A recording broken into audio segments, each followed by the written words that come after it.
Gold, trusted gold buyers. మీరు తాకట్టు పెట్టిన బంగారాన్ని విడిపించి ఈ రోజు ఉన్న మార్కెట్ ధరకు కొనబడను.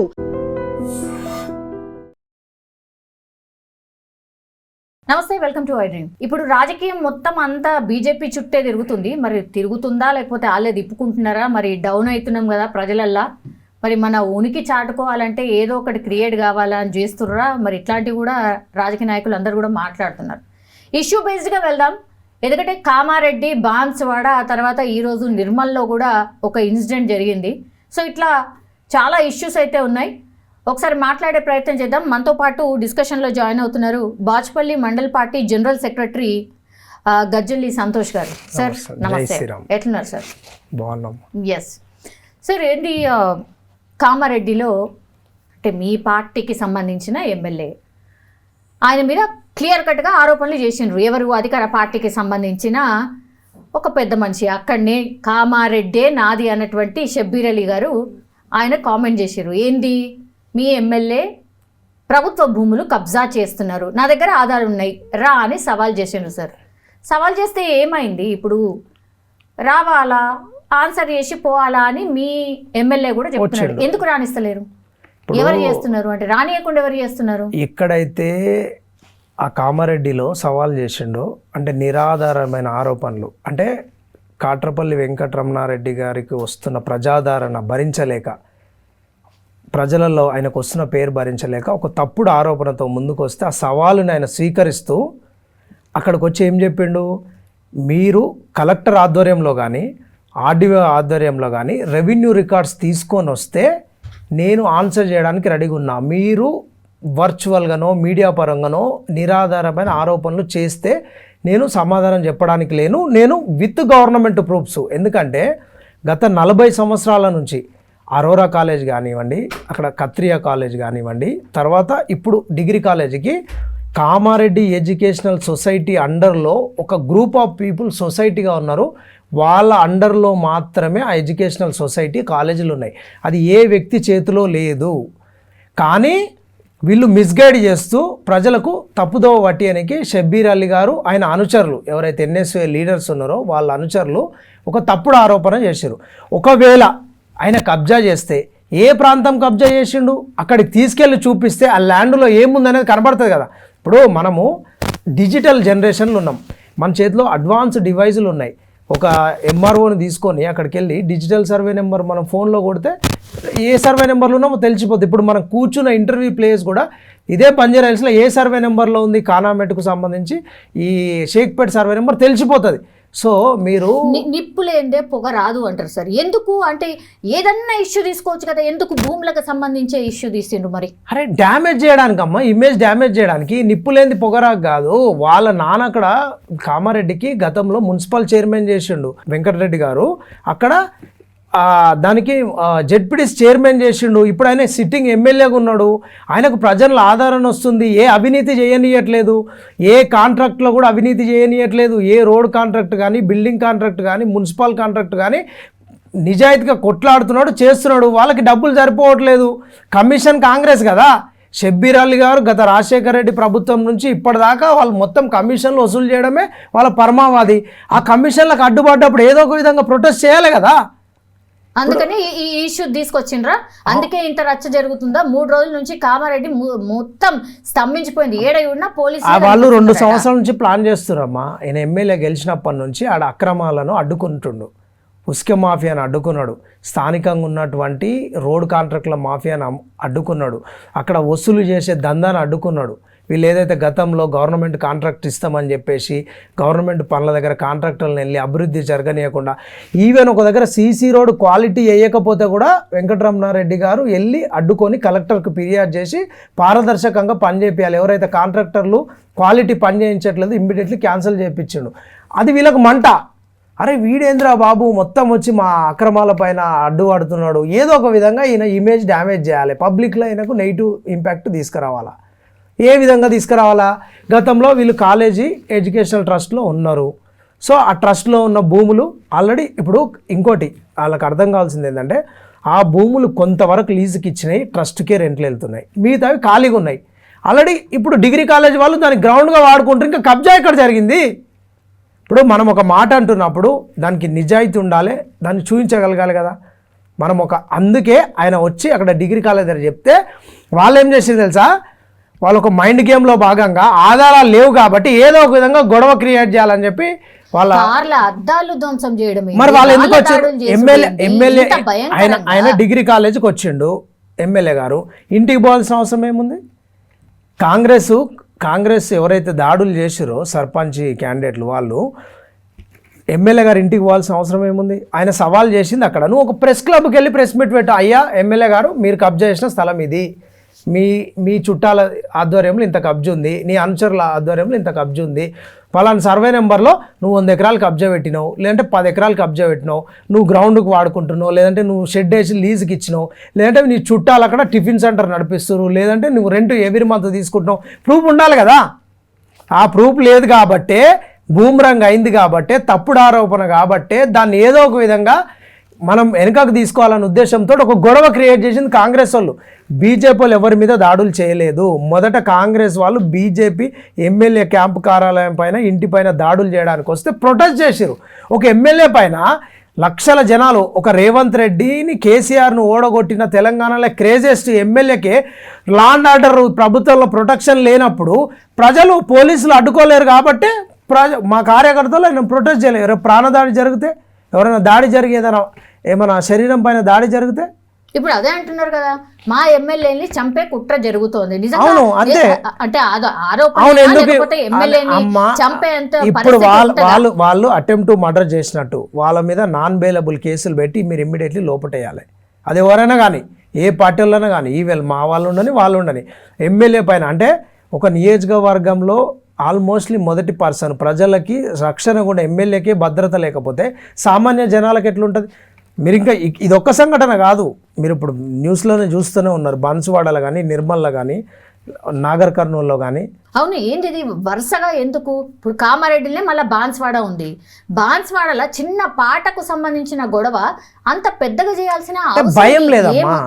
రాష్ట్రంలో ముఖ్యమంత్రి గారు ఫెయిల్ అయిపోయారు, కాంగ్రెస్ ఫెయిల్ అయిపోయింది, హోం మంత్రి లేడు, ఎవరు చూసుకోవాలి? సీఎంకి ఆయన పనులు ఆయనకు ఫుల్ బిజీ ఉన్నాయి, ఆయన దగ్గర అన్ని శాఖలు పెట్టుకున్నాడు. అసలు డైలీ డీజీపీలతో రివ్యూ చేయాలి కదా, లా అండ్ ఆర్డర్ తెలుసుకోవాలి కదా, అసలు ఇంటెలిజెన్స్ రిపోర్ట్ తెచ్చుకోవాలి కదా, ఏ జిల్లాలో ఏం జరుగుతుంది, ప్రజలకు అన్ని సౌకర్యాలు కరెక్ట్ ఉన్నాయా లేదా, ఎక్కడైనా దాడులు జరుగుతున్నాయా, ఏమైనా గంజాయి బ్యాచ్లు తయారయ్యారా, ఎవరైనా మద్యం సేవించి ఇంటికి పోయేటప్పుడు మహిళలను ఎవరైనా డిస్టర్బ్ చేస్తురా అని ఇవి చెక్ చేసుకోవాలి కదా. పోలీసులు రెక్కి నిర్వహించి వాళ్ళు జీతాలు తీసుకుంటున్నప్పుడు ఒక సీఎం స్థాయి వ్యక్తి హోంశాఖ పెట్టుకున్నప్పుడు తెలుసుకోవాలి. ఒకవేళ ఒక సంఘటన పొరపాటున జరిగింది అనుకోండి, నెక్స్ట్ జరగకుండా ప్రిపేర్ కావాలి కదా. ఇప్పుడు కామారెడ్డిలో అంత కంట్రోల్లోనే ఉంది, బాన్స్వాడలో కూడా అంత కంట్రోల్లోనే ఉంది. ఏంది మీ ఎలిగేషన్? కంట్రోల్లో ఉంటే ఎమ్మెల్యే గారి ఇంటి మీదకి ఎట్లా పోతారు కార్యకర్తలు దాడి చేయడానికి? కారు తీసుకొని డైరెక్ట్ ఏదైనా వెపన్ తీసుకొని కొట్టేస్తే చంపేస్తే ఎవరు రెస్పాన్సిబిలిటీ? అలా కుటుంబం ఏం కావాలి, ఆయన నమ్ముకున్న కార్యకర్తలు ఏం కావాలి, నియోజకవర్గంలో కావాలి? జరిగిన నష్టం జరిగిన తర్వాత కంట్రోల్లో ఉందనడం ఏంది? ఒక ఎమ్మెల్యే మీదికే దాడి జరగడానికి మీ కాంగ్రెస్ కార్యకర్తలు పోతుర్రంటే దాడి జరపడానికి మీకు అసలు భయం ఉందా చట్టం పైన? అంటే మా ప్రభుత్వం ఉంటే మేము అంటే ప్రజలని మీరు హింసించడానికి అధికారంలోకి వచ్చిరా? మీరు ప్రజల్ని కాపాడడానికి మీకు ప్రజలు అధికారం ఇచ్చిర్రు. సరే, ఒక ప్రతిపక్ష ఎమ్మెల్యే ఇంకొక మాజీ మంత్రి ఏదైనా వాదోపవాదనలు జరగవచ్చు, అది విమర్శ అనేది ఎక్కడి వరకు ఉండాలి? ప్రెస్ వరకు ఉండాలి విమర్శ అనేది. ఇంటి వరకు దాడులు జరిగే వరకు ప్రభుత్వం ఏం చేస్తుంది? రేపు వీళ్ళని చూసి ఇంకోరు నలుగురు తయారవుతారు. అంటే మా ముఖ్యమంత్రి రేవంత్ రెడ్డిని తిడతావా, మా నాయకులను తిడతావా, లేదంటే వాళ్ళు తప్పుడు ఆరోపణలు చేస్తే అప్పుడు అవునమ్మా తప్పుడు ఆరోపణ చేసిండు, ప్రొటెస్ట్ చేయొద్దు ఆయన ఎమ్మెల్యే? ఆయన పైన కబ్జా ఆరోపణలు చేసినప్పుడు వాస్తవాలు చెప్పాలి కదా, సవాల్ స్వీకరించాలి కదా. సవాల్ మీరే చేస్తారు, సవాల్ మీరే స్వీకరించారు. అంటే మన బుద్ధి జ్ఞానం ఉందా మీకు? ఒకసారి సవాలు మనము విసిరినప్పుడు సవాలు స్వీకరించే దమ్ముంటేనే విసిరాలి. ఒక ఆయన 500 ఎకరాల వాళ్ళ దగ్గర ఆధారాలు లేవు కాబట్టి వాళ్ళు వెనక్కి పోతుర్రు అని అంటారు, గొడవ క్రియేట్ చేస్తారు. ఆధారాలు ఉంటే కలెక్టర్కి సబ్మిట్ చేయమని 1000 మందిని తీసుకెళ్ళి ఒక సిట్లు విచారణ జరిపించి జైలు లేపిమనండి కబ్జా చేసిన వాళ్ళని. ఇప్పుడు హైడ్రా దగ్గర ఆధారాలు ఉంటే బిల్డింగ్లు గులగొడుతున్నారు కదా జేసీబీ తోటి. ఆయన కబ్జా చేసింది ప్రభుత్వ స్థలం అయితే మీ జేసీబీలు ఏమన్నా మూగపోయినాయా? మీ ఎంఆర్ఓ ఏం చేస్తుండు? ₹1,00,000 జీతం తీసుకున్న ఎంఆర్ఓ, 5 లక్షలు 6 లక్షలు జీతం తీసుకున్న కలెక్టర్ ఏం చేస్తుండు? రెవెన్యూ సిబ్బంది ఏం చేస్తుంది? సర్వేర్ ఏం చేస్తుండు? మా ఎమ్మెల్యే గారి అనుచరులు కానీ ఎమ్మెల్యే గారు కానీ వాళ్ళ కుటుంబ సభ్యులు కానీ కబ్జా చేస్తే ఎంక్రోచ్మెంట్ యాక్ట్ ప్రకారం వెళ్ళి ఇమ్మీడియట్లీ కేసులు పెట్టి నాన్ బెయిలబుల్ లోపటేయండి. అంటే ఏదో నోటికి రాజకీయంగా ఒక అస్త్రం వదిలేస్తాము, ఆయన సామాన్యుడు అనుకొని వాళ్ళు ఏదో నోరు జారీరు. ఆయన వెనుక తిరిగేసరికి ఇప్పుడు ఏం చేయాలో అర్థం కాక వాళ్ళు స్వయంకృత అపరాధం కాబట్టి తెలుసుకోలేక గొడవ క్రియేట్ చేసి టాపిక్ డైవర్ట్ చేస్తారు. ఇప్పుడు బాన్స్వాడలో ఏం జరుగుతుంది సార్? బాన్స్వాడలో రాళ్ళు విసరడం ఏంది, చిన్న పాటకు సంబంధించిన గొడవని చాలా పెద్దగా చేస్తున్నారు. హిందూ సంఘాలకి పిలుపునిచ్చి మీ వాళ్ళే ఏదో రండి, అసలు ఏదో క్రియేట్ చేద్దాము, ఏదో అవుతుంది, అల్లకల్లం అయిపోతుంది అనేది బీజేపీ నాయకులే రెచ్చగొడుతున్నారు అనేది మీ మీద ప్రధాన ఆరోపణ. జనరల్గా అమ్మా బీజేపీ నాయకులు ఎవరిపైన దాడులు జరిగినా ప్రొటెస్ట్ చేస్తారు. మన తెలంగాణ రాష్ట్రంలో బీజేపీ చాలా బలంగా ఉంది. ప్రజలకు శాంతి భద్రతలు ఉల్లంఘన జరిగితే బీజేపీ మొదటి వరుసలో కమ్యూనిటీనే టార్గెట్ చేసి ఎవరి మీద దాడి జరిగినా పోతుందమ్మా, అట్లనేం లేదు. ఎవరి మీద దాడి జరిగినా, అది ఎవరు దాడి చేసినా, ఎవరి మీద దాడి జరిగినా బీజేపీ ప్రొటెస్ట్ చేస్తారు. మత కోణంలో వాళ్ళు చూస్తున్నారు, ఒక కమ్యూనిటీ అని చెప్పేసి వాళ్ళు చూస్తున్నారు. ఎవరి మీద దాడి జరిగితే పోలేదు. మా రామచంద్రరావు గారు ఉస్మానియా యూనివర్సిటీలో ఒక విద్యార్థి మీద దాడి జరిగితే ఉస్మానియా హాస్పిటల్కి పోయి పలకరించి వాళ్ళ కుటుంబానికి సపోర్ట్ చేసిండు. మొన్న షామీర్పేట దగ్గర దాడి జరిగితే పోయిండు. ఎక్కడ దాడి జరిగినా పోతారు. కానీ కాంగ్రెస్ ప్రభుత్వం వచ్చిన తర్వాత ఒక మతానికి స్పెషల్గా దాడులు జరుగుతున్నాయి. స్పెషల్గా బీజేపీ బలంగా ఏ ప్రాంతంలో ఉంది, హిందూ ధర్మం కోసం ఎవరు పోరాడుతున్నారు, విలేజ్లలో అందరూ ఐక్యమత్యంగా సెక్యులర్గా ఎక్కడైతే ఉంటారో అక్కడ కొంతమంది పని కట్టుకొని దాడులు చేసి గొడవలు క్రియేట్ చేస్తారు. ఆ గొడవలలో ఎదురు తిరిగి ప్రజల తరపున ఎక్కడైతే మేము నిలబడుతున్నామో అక్కడ మమ్మల్ని టార్గెట్ చేస్తాం. కానీ ఇంకో వర్షన్ వినిపిస్తోంది కదా, అసలు ఇవిటినే క్యాచ్ చేసుకొని బీజేపీ మేము ఉన్నాము అని చెప్పుకోతందుకు ఇది ఒక ఛాన్స్ కదా అని దాన్ని పెద్దగా పోర్ట్రైట్ చేస్తుంది అని మీ మీద ఆరోపణ. అన్నిటి మీద ఎందుకు చేయరు? ఓన్లీ గుళ్ళ మీద దాడి జరగగానే, ఇంకో కమ్యూనిటీ మీద దాడి జరగగానే ఎందుకు వస్తారు అనేది. అయితే దీనికి ప్రధాన ఆరోపణ ప్రతిపక్షాలు చేస్తారు. హైడ్రా పేదల ఇల్లు కూలగొట్టినప్పుడు ప్రొటెస్ట్ చేసింది ఎవరు? బీజేపీ. మా ఈటల రాజేందర్ గారు పోయారు, రామచంద్రరావు గారు పోయారు, కిషన్ రెడ్డి గారు పోయారు, బండి సంజయ్ గారు పోయారు, పొయ్యి జేసీబీలకు అడ్డం పడుకున్నారు. ఎన్నిసార్లు పోయింది? ప్రతిసారి మా వాళ్ళు ఉన్నారు. మీకు అమీన్పూర్లో కానివ్వండి, మూసీ రివర్లో కానివ్వండి, రంగారెడ్డి జిల్లాలో కానివ్వండి, మేడ్చల్ జిల్లాలో ఎక్కడైతే అధికారుల నిర్లక్ష్యం వల్ల లంచాలు తీసుకొని బఫర్ FTL జోన్లో కడుతుంటే ప్రోత్సహించి అధికారుల నిర్లక్ష్యం, అధికారులను సస్పెండ్ చేయకుండా పేదల ఇండ్లు గుల్లగొడుతుంటే మా బీజేపీ వాళ్ళు పోరాడుతున్నారు. ప్రతి సమస్య పైన, నిరుద్యోగుల సమస్య పైన పోరాడుతున్నారు, ప్రజలకి పెన్షన్లు రావట్లేదని పోరాడుతున్నారు, ఇప్పుడు ఈ 6 పథకాలను అమలు చేయట్లేదని పోరాడుతున్నారు. ఇప్పుడు ఎక్స్క్లూజివ్ గా దాన్ని మీరు హైలైట్ చేస్తున్నారు. ఏమో సార్, మీకే కనిపిస్తున్నది, ప్రజలకి మీరు హైలైట్ చేస్తున్నారమ్మా. ఏడ కనిపిస్తలేదు. అసలు మీ లీడర్స్ మధ్య సమన్వయమే లేదు. ఒక చిన్నదాన్ని మాత్రం భూతద్దమే చూస్తారు. అసలు మీ దాంట్లోనే కొట్టుకుంటున్నారు, మీ దాంట్లోనే అసలు నేను దానికి సమానం. మా లీడర్లో సమన్వయం లేకపోవడం కాదు, మా పార్టీలో క్రమశిక్షణ ఎక్కువ ఉంటుంది. మేము సిస్టమ్ ఫాలో అవుతాం, మేము ధర్మ మార్గంలో పోతాం, అవినీతి చేయం, అక్రమాలు చేయం, సింపుల్ సిటీగా పోతాం. ప్రజలు ఆదరించినప్పుడే అధికారం రావాలని ప్రజల్ని ట్యూన్అప్ చేసుకుంటే ఐకమత్యం ఉందా? ఉంది కాబట్టి మున్సిపల్ ఎన్నికలు అన్నారు కదా, కరెక్ట్. కరీంనగర్ లో కార్పొరేషన్ గెలుచుకున్నారు సార్. కరీంనగర్ ఓన్లీ కార్పొరేషన్ గెలిస్తే సరిపోయిందా? మరి హుజురాబాద్ ఎందుకు గెలవలేదు, సిరిసిల్ల ఎందుకు గెలవలేదు, అవన్నీ వదిలేస్తారా? అంటే బండి సంజయ్ గారు ఉన్నటువంటి ప్లేస్ లో గెలిపించుకుంటే జాలిగా మిగతా ఎటన్నా పోనా ఇది మాట్లాడుతున్నారు సార్ మీ కార్యకర్తలు. వాస్తవం నేను చెప్పానమ్మా, తెలంగాణలో భాజపా ఇంతకు ముందు ఎప్పుడు అధికారంలో లేదు. సో దాంతోనే ఖుషి అన్నట్టు ఖుషి వాస్తవం అమ్మా. ఇప్పుడు ఇలా అబద్ధం చెప్పేది ఏం లేదు. బీజేపీ పెరుగుతుంది. ఇంతకుముందు ఇక్కడ అధికారంలో లేదు, గతంలో మాకు మున్సిపాలిటీలు లేవు, సర్పంచులు లేరు, ఏం లేరు. బీజేపీ పార్టీ 1982లో పెట్టినప్పటి నుంచి తెలంగాణలో ఎప్పుడు కూడా ఒక్కసారి 2 ఎంపీలు గెలిచినాం తప్పితే, ఒక్కసారి వరంగల్ నుంచి ఎంపీ, తర్వాత మధ్యలో అడపదడప టీడీపీతో పొత్తున్నప్పుడు మాకు కొంత ఎమ్మెల్యేలు వచ్చినాయి, కొన్ని ఎంపీలు వచ్చినాయి. బండారు దత్రే. క్వశ్చన్ కరీంనగర్ గురించి సార్. కరీంనగర్ లో నిజంగా ఓన్లీ ఒక్క ప్లేసే గెలిపించుకుంటే సరిపోయిందా? కరీంనగర్ లో ఈటల రాజేందర్ ని కలుపుకోరు, ఎందుకని సిరిసిల్లని వదిలేసిండ్రు? ఇది చెప్పండి ఒకసారి. వదిలేదమ్మా, మీ రిజల్ట్ చూడండి. మీరు బీఆర్ఎస్ బీజేపీ ఒక్కటే అనేది అక్కడ నిరూపితం అవుతుంది కరీంనగర్. ఇగో కాంగ్రెస్ పార్టీ అభివృద్ధి చేయట్లేదు, పథకాలు అమలు చేయట్లేదు. ఎంతసేపు బీజేపీకి బీఆర్ఎస్కి ఏదో లింక్ ఉందని చెప్పి ప్రజల్ని మిస్గైడ్ చేయడం. ఓటేయలేదు సార్, లీడర్ ఓటేసారు కదా, వేసారు. ఇస్నాపూర్ లో ఎట్లే ఓటేస్తారు? అది రఘునందన్ రావు లాంటి వ్యక్తి ఓటేస్తారా ఎవరైనా? కార్లో కూర్చొని బీఆర్ఎస్ ఎమ్మెల్యే కార్లో కూర్చొని పోయి ఓటేస్తే ఎవరైనా అక్కడ స్థానిక పరిస్థితులకు తగ్గ అక్కడ ఏం జరిగింది అనేది ఇంకా ఆ ఎంపీ గారికి ఆ ఎమ్మెల్యే గారికి ఏ ఉద్దేశంతో ఏ డెవలప్మెంట్ మోడ్లో చేసిరు అనేది అక్కడ స్థానిక పరిస్థితులు. అది పార్టీ అధిష్టానము దానిపైన రిపోర్ట్ తెప్పించుకుంటుంది, వారి ఎక్స్ప్లెనేషన్ తెలిసి జరిగిందా తెలియక జరిగిందా సార్? తను చెప్తున్నారు ఖచ్చితంగా మా ప్రెసిడెంట్ కి తెలిసే జరిగింది అంటున్నారు. ఆయన సీనియర్ లీడరు, అంతకుముందు బీఆర్ఎస్ జిల్లా అధ్యక్షుడు చేసిండు మెదక్కి, ఒకసారి ఎమ్మెల్యే చేసిండు, తర్వాత ఎంపీ చేసిండు, advocate, craziest leader in Telangana. Raghunandan Rao గారి విషయంలో అది జరిగింది అని అంటే దానిపైన ఎందుకు జరిగింది, ఏం జరిగింది అనేది అదే అందుకే మా బాధతో స్థానిక పరిస్థితులు స్థానిక పరిస్థితుల్లో నేనేం చెప్తాను ఇప్పుడు అక్కడ అట్లా అదే అమ్మా, స్థానిక పరిస్థితులు ఏ సిచ్యువేషన్లో అక్కడ ఆ ఎమ్మెల్యే గారి కార్లు వెళ్ళాల్సి వచ్చింది, ఎవరికి సపోర్ట్ చేసిండు, ఎందుకు చేయాల్సి వచ్చింది అనేది పార్టీ రివ్యూ చేస్తుంది.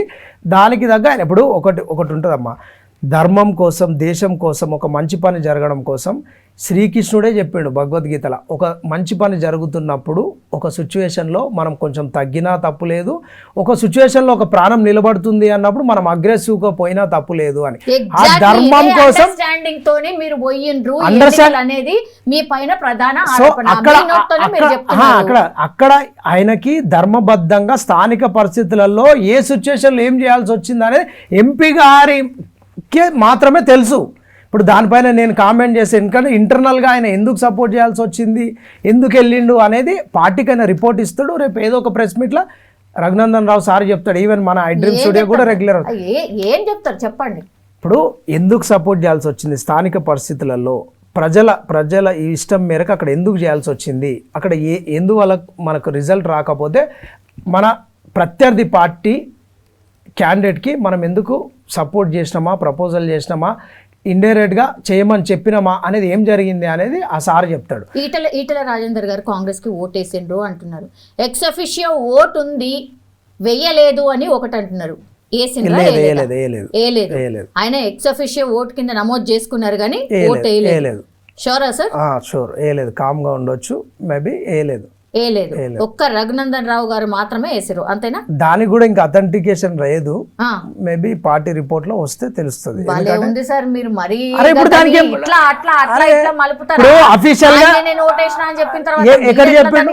చెప్పలేదు, మీడియా చెప్పిండు ఆయన. కార్ లో పోయిన మాట వాస్తవము, అక్కడ కొన్ని చర్చలు జరిగినాయి, మా అధిష్టానానికి నేను సమాచారం ఇచ్చినా అని చెప్పిండు, ఓటేసినా అని చెప్పలేదు. జరిగిన సంఘటనకు సంబంధించి చెప్పిండు, ఓటేసినా అని ఆయన వాయిస్తో చెప్పలే. అధిష్టానానికి సమాచారం ఇచ్చినా ఈ సమాచారం అని మాత్రమే చెప్పిండు. సో ఓటింగ్లో పాల్గొన్నా వేసినా అనేది విషయం చెప్పలే. ఆయన కార్లో వెళ్తే ఓటేయాలని ఏముంది, లోపల ఏం జరిగిందన్నది మనకు తెలియదు. ఆ కౌన్సిల్ మెంబర్స్ వస్తే తెలుస్తుంది బయటికి. ఇప్పుడు వచ్చిన చైర్మన్ చెప్పట్లేదు, డిప్యూటీ చైర్మన్ చెప్పట్లేదు, వాళ్ళు ఎవరు చెప్పట్లేదు, మీడియాలోనే అది నడుస్తుంది. రఘునందన్ రావు గారు మద్దతు తెలిపిరు అని. ఏవో మరి ఇప్పుడు అందరు వెయిటింగ్, మరి నిజంగానే ఏమైనా క్రమశిక్షణ చర్య తీసుకుంటుందా, అంత పెద్ద నాయకుడు కూడా మిస్టేక్ చేయొచ్చా అని ఇట్లా మాట్లాడుతున్నారు. సరే, మీ పార్టీకి సంబంధించిన విషయం సార్, దాని జోలికి ఓర్ దలుచుకోలేదు కానీ ప్రజలు గమనిస్తున్నారు, దానికి ప్రజలు ఆన్సర్ చెప్తారు. ఆయన వచ్చి చెప్పాలి, మీరన్నట్టుగా వేసిండా వేయలేదా, ఎందుకు వేసిండు, ఆయన ఎక్స్ప్లెనేషన్ ఇవ్వాలి. ఒకటమ్మా, ధర్మం కోసం దేశం కోసం చేసే ప్రాసెస్ లో ధర్మం కోసం కాదు, దేశం కోసం కాదు, స్థానిక పరిస్థితులు ఏం జరిగింది అనేది అక్కడ లోకల్ మెదక్ డిస్ట్రిక్ట్ ఓటర్స్ వాళ్ళు రివ్యూ చేసుకుంటారు. రఘునందన్ రావు క్రెడిబిలిటీ వాళ్ళకి తెలుసు కదా, అది ఎందుకు చేయాల్సి వచ్చింది అనేది. ఏమో అన్ని భూతాటంలో పెట్టి మీరు చూస్తున్నారు, మేము చూస్తున్నాం. మరి ఇది మరీ మంచిగా ఉన్నది. ఒక స్థానిక పార్టీ ఎలక్షన్ లా ఒక ఎంపీ గారు ఒక మున్సిపాలిటీ బాగుండాలని కోరుకోవడంలో ఏమైనా తప్పు ఉందా? అదే ఏ పార్టీతో కలవచ్చు, పార్టీ గురించి మాట్లాడట్లే, ఒక మున్సిపాలిటీ బాగుండాలని ఎంపీ గారు కోరుకోవడం. ఇప్పుడు ఒక దుర్మార్గుల చేతిలోకి పోయాక అంటే కొంచెం బెటర్ చూస్ చేసుకున్నాను ఎందుకు అనుకోవద్దు. అంటే ఇప్పుడు గూడెం మైపాల్ రెడ్డి బెటర్ అంటారు. గూడెం మైపాల్ రెడ్డి కాదు, అక్కడ కౌన్సిల్లో ఉన్న లోకల్ చైర్మన్ కానీ డిప్యూటీ చైర్మన్ కానీ ఆ పరిస్థితి. రైట్. బాన్స్వాడలో జరిగినటువంటి ఇన్సిడెంట్ ని మీరు ఎంత సీరియస్ గా చూస్తున్నారు? బాన్స్వాడలో ఇప్పుడు సిచ్యువేషన్ ఏంటి? అసలు చాలా బ్యాడ్, అది చాలా బ్యాడ్ సిచ్యువేషన్. ఎందుకంటే ఫస్ట్ భయం ఉండాలి జనాలకు. ఎవరైనా సిటిజన్స్ స్వేచ్ఛగా స్వాతంత్రంగా తిరిగినప్పుడే అక్కడ మనకు స్వాతంత్రం ఉన్నట్టు. అది కాంగ్రెస్ పార్టీ ఉండని, బీజేపీ పార్టీ ఉండని, బీఆర్ఎస్ పార్టీ ఉండని, ఇంకొక పార్టీ ఉండని, ప్రజలకు శాంతి భద్రతలు దెబ్బతిన్నప్పుడు ఆ ప్రభుత్వం ఫెయిల్ అయినట్టే. అంటే ప్రజలు కడుతున్న పన్నులతోటి మీరు జీతాలు తీసుకుంటూ పోలీస్ వ్యవస్థ కానీ మిగతా డిపార్ట్మెంట్లు ఇంటెలిజెన్స్ పోలీసులో సబ్ డివిజన్స్ పని చేయకపోతే మీరు పరిపాలించడానికి అర్హులు కాదు. మీరు ఇట్లనే రెచ్చగొడుతున్నారు కాబట్టి ఇంకా అరే మేము రెచ్చగొడితే ప్రజలు పిచ్చోళ్ళా? వస్తున్నారు, అందరూ వస్తున్నారు, రెచ్చగొట్టడం వల్లే ఇట్లా అవుతున్నాయి. అంటే దాడులు జరిగితే ప్రొటెస్ట్ చేయడం రెచ్చగొట్టడమా? అంటే మహిళల పైన దాడులు జరగవచ్చు, రోడ్డు పైన పోయే సామాన్య పెద్ద మనుషుల మీద దాడి జరగవచ్చు. ఏదైనా దాడులు జరిగితే వాక్ స్వాతంత్రం ఉందని ప్రభుత్వాన్ని ప్రశ్నిస్తే రెచ్చగొట్టడమా? అంటే కొడితే దెబ్బలు తినాలా? కార్ అడ్డం వచ్చి ఒక అమ్మాయి ఒక ఫ్యామిలీతో ఒక గల్లీలో పోయింది, దారి దొరకక ఇంకో స్ట్రీట్ లైన్ నుండి తీసుకుని నువ్వు మా గల్లీలోకి ఎట్లా వస్తావని చెప్పి ఆకతాయిలు వచ్చి కారు అద్దాలు పగల కొడితే మేము వాటిని ప్రొటెస్ట్ చేస్తే రెచ్చగొట్టడమా? ఇట్లనే వదిలేస్తే హైదరాబాద్లో కూడా దాడులు జరుగుతాయి. సెక్రటరియట్ ముందు కూడా జరుగుతుంది, రేవంత్ రెడ్డి ఇంటి ముందు కూడా జరుగుతుంది, ఇంకా మన డీజీపీ ఇంటి ముందు కూడా జరుగుతుంది. ఒకరినొకరు కొట్టి చంపుకుంటే ఇంకా దేశంలో స్వాతంత్రం ఉన్నట్టు మన భారతదేశానికి తెలంగాణకి బంగ్లాదేశ్కి తేడా ఏముందమ్మా?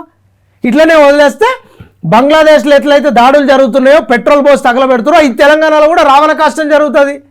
అంటే పార్టీలు ప్రశ్నించొద్దు, మీడియాలు ప్రశ్నిస్తే మీడియాని ఏమంటున్నాడు? యూట్యూబ్ ఛానళ్ళని కానీ ఇంకొక ఛానళ్ళని కానీ రేవంత్ రెడ్డి బెదిరిస్తున్నాడు. తొండలు వదులుతా, తోడకలు తీస్తా, మీకు ఎవడు అధికారం ఇచ్చిండు? ఆర్టికల్ 19 ప్రకారం మాట్లాడే స్వేచ్ఛా స్వతంత్రం ప్రతి మీడియా సంస్థకి ప్రతి సిటిజన్కి భారతదేశంలో ఉంది. దాన్ని భయపట్టిస్తూ ముఖ్యమంత్రి ప్రజల చేత ఎన్నుకున్న ప్రజలను పరిపాలిస్తాయన సభా వేదికల పైన బెదిరిస్తుంటే మేము ప్రొటెస్ట్ చేస్తుంటే మీరు మమ్మల్ని రాజకీయం అంటారు. అంటే మీడియాని తొక్కేస్తాం, జనాలను తొక్కేస్తాం, అపోజిషన్ పార్టీలను తొక్కేస్తామని అంటే నోరు మూచుకొని కూర్చోాలా? ఇదా రాజకీయం? మీకు ఇందుకేనా అధికారం ఇచ్చింది? ఒక బీజేపీ ఎమ్మెల్యే మీద దాడి జరిగితే మీరు అసెంబ్లీలో దానిపైన ఖండించాలి. మీరు ముఖ్యమంత్రి స్థాయిలో ఉన్న వాళ్ళు ఇమ్మీడియట్లీ అక్కడ ఒక ఎస్పీ అధికారిని పంపించి ఎంక్వైరీ చేయించి ఇమ్మీడియట్లీ తప్పు చేసిన వాళ్ళు శిక్షించాలి. ఇదే సంస్కృతిని మీరు ఎంకరేజ్ చేస్తే రేపు ఇంకొక పార్టీ అధికారంలోకి వస్తే మీ మీద కూడా దాడులు జరుగుతాయి. గతంలో రేవంత్ రెడ్డి గారిని బీఆర్ఎస్ ప్రభుత్వము కేసీఆర్ గారు ముఖ్యమంత్రి ఉన్నప్పుడు హౌస్ అరెస్ట్ చేసినా ఎక్కడైనా పోయినప్పుడు ఎన్ని మాటలు అన్నాడు రేవంత్ రెడ్డి?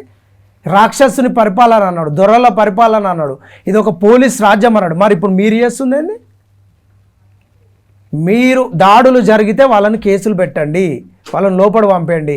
ఒక ముఖ్యమంత్రిగా మీరు ప్రజలను అట్లా సాటిస్ఫై చేయాలి. అంతేగాని మీ పార్టీని సాటిస్ఫై చేయడానికి ప్రతిపక్షాల మీద దాడులు చేసి మళ్ళీ మారది ఇదే మీరు రెచ్చగొడుతున్నారు అని మాట్లాడడం మీ సబబు కాదు.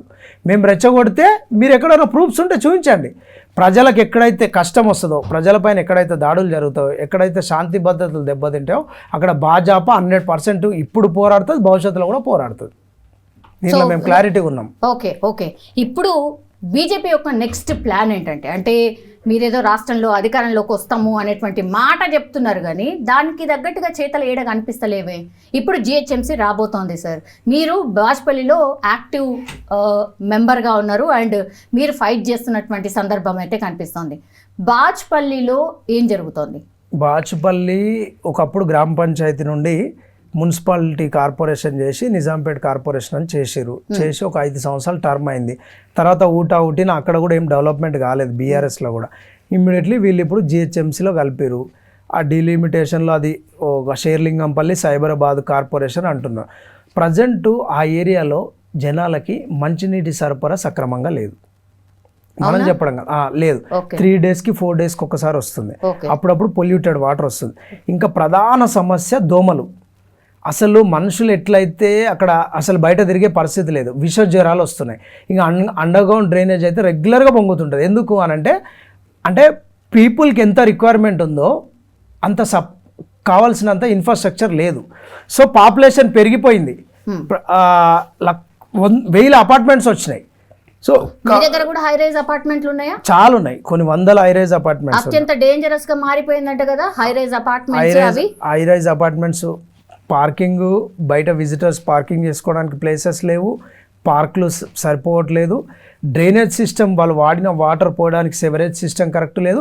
అన్ని చెరువులు దగ్గర సుమారు 10-12 గొలుసు కట్టు చెరువులోనే అన్ని డ్రైనేజ్ మయం అయిపోయి బీభత్సమైన పొల్యూషన్ అయిపోయి ఆ డ్రైన్ వాటర్కి ఎస్ఎన్డిబి ప్రాపర్గా లేకపోవడం ద్వారా సైడ్ నుంచి ఈ మెయిన్ కాలువలో కలవడం, అన్ని ఆ డ్రైనేజ్ వాటర్ ఈ చెరువులలో కలవడం ద్వారా విష జ్వరాలు, మన బ్యాక్టీరియా పెరిగిపోయి జనాలు రెగ్యులర్గా మలేరియా, టైఫాయిడ్ జనాలతో ఎందుకు కొనుక్కున్నాం రా బాబు ఈ ఏరియాలో?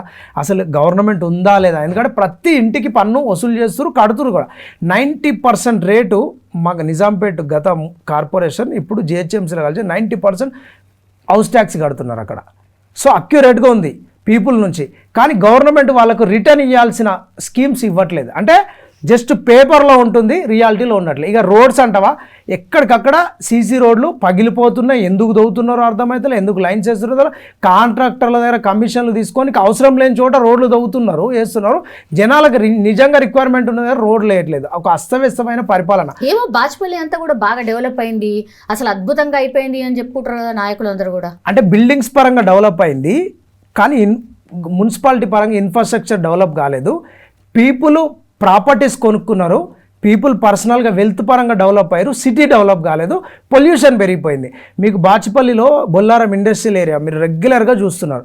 సుమారు 500 నుంచి 600 కంపెనీలు, కెమికల్ ఫ్యాక్టరీస్ ఉన్నాయి, ఫార్మా కంపెనీలు ఉన్నాయి. దాని చుట్టూ 5 లక్షల జనాభా ఉంటుంది. అది ఒకప్పుడు శివారు, ఇప్పుడు అది సిటీ సెంటర్ అయిపోయింది. చాలా సో మేము మా ప్రధాన వాదన, వాళ్ళు ఎవ్రీడే నైట్ కెమికల్ రిలీజ్ చేస్తుంటారు. ఆ స్మెల్ వల్ల చాలామందికి శ్వాస ఇబ్బంది ఆడుతుంది. మేము పొల్యూషన్ కంట్రోల్లో లెటర్స్ ఇచ్చినాం, వాళ్ళు వచ్చి రిపోర్ట్స్ అన్నీ కరెక్ట్ ఉన్నాయి అంటున్నారు. కానీ వీళ్ళు వాళ్ళకు లంచాలు ఇచ్చి, పొల్యూషన్ కంట్రోల్ బోర్డు వాళ్ళకి లంచాలు ఇచ్చి ఏం చేస్తున్నారంటే పొల్యూషను నైట్ టైంలో అందరు పడుకున్న తర్వాత ఎయిర్లో కలిపేస్తున్నారు. వాళ్ళు చేయాల్సింది ఏంటంటే స్క్రబ్బర్స్ ఉంటాయి, ఆ స్క్రబ్బర్సు per day maintenance 1 lakh 2 lakh అవుతుంది. ఆ స్క్రబ్బర్లు ఫిల్టర్ చేసి ఎయిర్ బయటకు వదలాలి. ఆ స్క్రబ్బర్ ఎవ్రీ మంత్ 30-40 lakhs మిగిలించడానికి ఒక్కొక్క కంపెనీ వాళ్ళు వాడిన స్క్రబ్బర్నే మళ్ళీ వాడుతున్నారు. అది చెక్ చేసుకోవాల్సిన పొల్యూషన్ కంట్రోల్ బోర్డు వాళ్ళు వెళ్ళి ఎవ్రీ మంత్ 50,000 1,00,000 రూపాయలు కంపెనీ దగ్గర లంచం తీసుకునేసరికి వాడు రిపోర్ట్ అంతా కరెక్ట్ ఉందని చెప్పి రిపోర్ట్ ఇస్తున్నాడు. అది పబ్లిక్కి తెలియదు. క్రోమియం లెవెల్స్, మిథైన్ లెవెల్స్ ఎయిర్లో కలిపెట్టి సామాన్య ప్రజలకు తెలియదు. ఎందుకంటే ఒక సైంటిఫిక్ టెక్నాలజీ నాలెడ్జ్ ఉన్న పర్సన్ ఒక మిషనరీతో మాత్రమే చూడగలుగుతాడు. ఇప్పుడు చుట్టుపక్కల కాజిపల్లి, బొల్లారం, బాచుపల్లి, మల్లంపేట ఈ చుట్టుపక్కల ఇంతలో గ్రౌండ్ వాటర్ మొత్తం పొల్యూట్ అయింది. మీరు వెళ్ళి శాంపుల్ టెస్ట్ చేస్తే క్రోమియం లెవెల్స్ పెరిగిపోయినాయి. దానివల్ల రానున్న 25-30 ఇయర్స్లో పీపుల్కి క్యాన్సర్ వచ్చే అవకాశం ఉంది. ప్రజెంట్ ఇచ్చింగ్, శ్వాస ఇబ్బంది, ఆటో ట్యాక్స్, కళ్ళు మండడము, చెవులు వినబడకపోవడం, హెడేక్ ఉండడం, నర్వస్ ఉండడం, ఇలాంటి ప్రాబ్లమ్స్ ప్రజెంట్ స్టార్ట్ అయినాయి. ఇంకో 25-30 ఇయర్స్లో క్యాన్సరు, ఇంకా వేరే ఇష్యూస్ వస్తాయి. మేము ఆ ఫ్యాక్టరీస్ ఇప్పుడు తీసేసి, ఎందుకంటే పాపులేషన్ పెరిగిపోయింది. ఒకప్పుడు 5,000 పాపులేషన్ ఉండేది, 5 lakhs అయింది. ఎక్కడో ఉన్నట్టుంటుండే బాచుపల్లి అనేది ఇప్పుడు ఆల్మోస్ట్ సిటీ కలిసిపోయింది కదా సార్. అందుకే కదా మరి మన ఫండమెంటల్ రైట్ అమ్మా బతకడం, జీవించడము. అందుకే కదా 3 కార్పొరేషన్లు ఏర్పాటు చేసి 3 కాకపోతే 30 చేసుకోండి, డెవలప్మెంట్ చేస్తామని చెప్తున్నాడు. నేను బతుకుంటేనే కదమ్మా ఏ డెవలప్మెంట్ అయినా ఎంజాయ్ చేసేది. నా ప్రాణమే మింగిన తర్వాత మీరు డెవలప్మెంట్ చేస్తే ఏం లాభం? ఫస్ట్ మనకు రాజ్యాంగం ప్రకారం ఫండమెంటల్ రైట్ అమ్మ బతికే హక్కు. మీరు బతికే హక్కునే చంపేస్తున్నారు. నీకు జనాల ఆరోగ్యమే చంపేసిన తర్వాత నీ డెవలప్మెంట్ ఎవరి కోసం అమ్మా? ఒక్కసారి మీరు వచ్చి ఈవినింగ్ 6 దాటిన తర్వాత 7, 8, 9, 10 o'clock ఈవినింగ్ టైం బాచుపల్లికి వచ్చి 10 minutes ఆహ్లాదంగా బాల్కనీలకు వచ్చి టీ తాగి చూడండి. మీరు ఒక డిఫరెంట్ ఏదో ఫ్యాక్టరీ సెగ్మెంట్కి వెళ్ళిన ఫీలింగ్ ఉంటుంది. 100 కంపెనీలు ఇంత పొల్యూషన్ చేస్తున్నాయి, వాళ్ళు నామ్స్ పాటించట్లేదు. ముఖ్యమంత్రి గారు ఇప్పటివరకు బాచుపల్లి విజిట్ చేయలేదు. ఆయన గతంలో అక్కడ ఎంపీ. మీరు అధికారులు ఇచ్చే రిపోర్ట్స్ కాదు, మీరు ముఖ్యమంత్రి గారు వచ్చి గ్రౌండ్లో చూడండి, భయం కలుగుతుంది కదా వాళ్ళకి. అధికారుల కానీ ఒక ముఖ్యమంత్రి స్థాయి వచ్చిందంటే కొంచెం ఒళ్ళు దగ్గర పెట్టుకొని పనిచేస్తారు. లంచాలు తీసుకుంటారు, జనాలు ఎవడైనా చచ్చిపోయి. అంటే ఇమ్మీడియట్లీ డెత్ కాదు కదమ్మా, లాంగ్ టర్మ్ డెత్ కదా. సో ఎవడు పట్టించుకుంటలేడు. ప్రధాన డిమాండ్ ఏంటి అంటే బాచుపల్లే కాదు సిటీలో చాలా ప్లేసెస్లో అదే పరిస్థితి ఉంది. ఒకటమ్మా, చెరువులలో హానికరమైనటువంటి కెమికల్స్ కలపొద్దు, అది చట్టంలో ఉంది, కానీ కలుపుతున్నారు. ఏవైతే ఫ్యాక్టరీలు కెమికల్ చేస్తారో మనకు మందులు అవసరమే, డెవలప్మెంట్ అవసరమే, పరిశ్రమలు కూడా ఉండాలి. కానీ ఫ్యాక్టరీలు ఆ పొల్యూషన్ తగ్గించడానికి ఆపరేషన్స్ ఉంటాయి, క్లీనింగ్ ఆపరేషన్స్ ఉంటాయి. దాన్ని కరెక్ట్ పాటించట్లేదు. అంటే స్క్రబ్బింగ్ కరెక్ట్ చేయట్లేదు, క్లీనింగ్ కరెక్ట్ చేయట్లేదు, ప్రాసెస్ కరెక్ట్ చేయట్లేదు.